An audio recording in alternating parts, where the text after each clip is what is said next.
Hey there, we're here at homeowner's house in Burlington, and we're going to upgrade their bedroom. So this obviously used to be a kid's bedroom. Got Lightning McQueen here. Kids have grown up and now it's time to update the room. So we're going to paint it with a nice gray color, a nice neutral tone. Painting a room like this has some challenges because of the colors and because there's some prep to do. So there's a few things we're going to do to make sure that this paint job goes great. And that's, first of all, making sure that the carpets are covered so that no drips or anything gets on the floors. But also there's a lot of problems with the walls that need to get fixed, and we want to make sure it looks really smooth. So we're going to do some really good prep.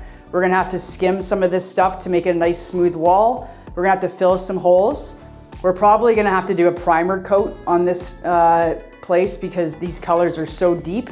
We want to get it to be a lighter color, so putting down a primer coat before your finish coats is a good idea because the primer is a little bit thicker, it's got better coverage, and it's cheaper than paint, so you get a cheaper coat of paint on the walls. So looking forward to making this room look fresh.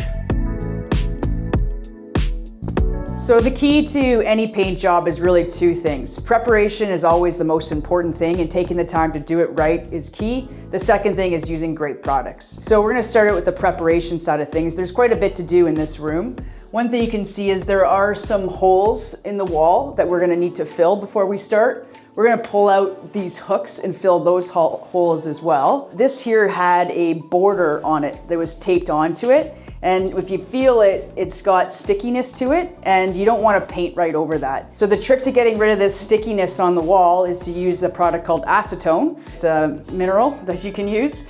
So we're gonna rub some acetone on that. That will get rid of all the stickiness. Then we're gonna use a skim coat. We're gonna use some Drydex. This red color took about 7 coats of paint to put on. Red, green, and yellow paints have very little pigment in them, and they often take many, many coats to do it. So because there were so many coats put on this, there's a ridge here, and so you can feel the ridge. And when we paint over this, you're gonna see that texture. So we're gonna need to get rid of this ridge. One option is to sand that ridge. The other option is to just put a skim coat and feather it out and make it nice and smooth.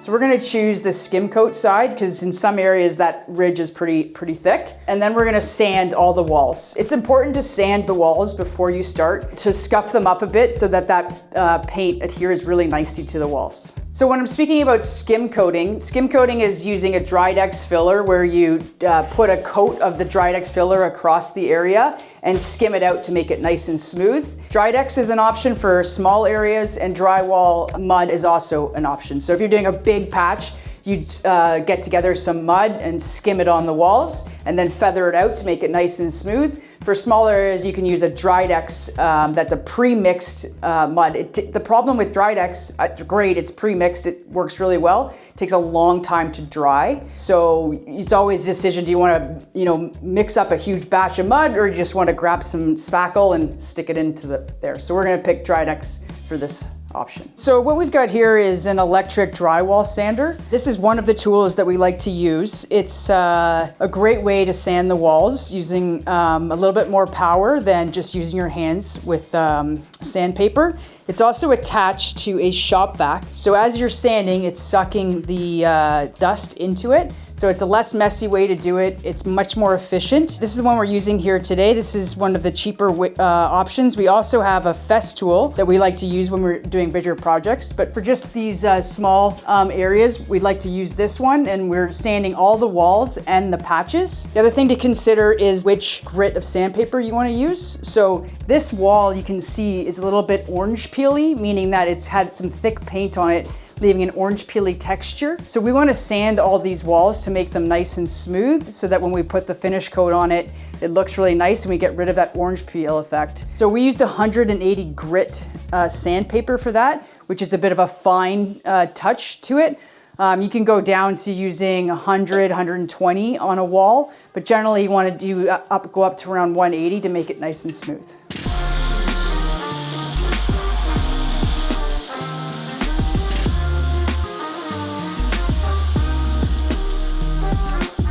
So we've got this room all prepared to paint. We started with covering the floors to make sure that there was nothing put on the floors. We sanded the walls, we filled the holes, we cleaned up the gummy stuff with the acetone. and we're ready to paint. I'm Liz from Absolute Home Services. If you liked what you saw today, like, comment, subscribe below, and I'd love to hear from you.